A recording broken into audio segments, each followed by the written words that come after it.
Alors, c'est une mère très aimante, mais très exagérée, qui a beaucoup d'imagination, qui est très colorée, qui a le sens de la répartie, qui a le sens du drame. C'est un personnage plus grand que nature, alors c'est un cadeau pour une actrice. Je l'ai déjà dit de pas maudire devant moi.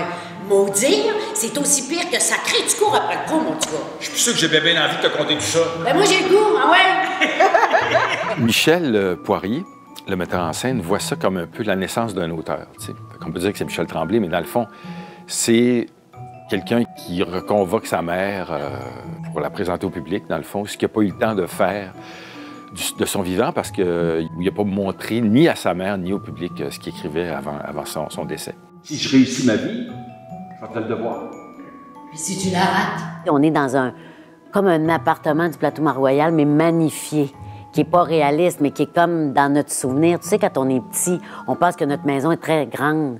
Puis quand on va la revisiter, quand on est adulte, on dit « Oh mon Dieu, c'était pas si grand que ça », mais dans le souvenir du narrateur, c'est immense, son royaume à Nana, la cuisine. Je ferme la télévision, puis il n'y a plus rien que tout ça qui existe. C'est vrai. Je me suis rendu compte que les acteurs, pour moi, ils existent quand je les vois à la télévision.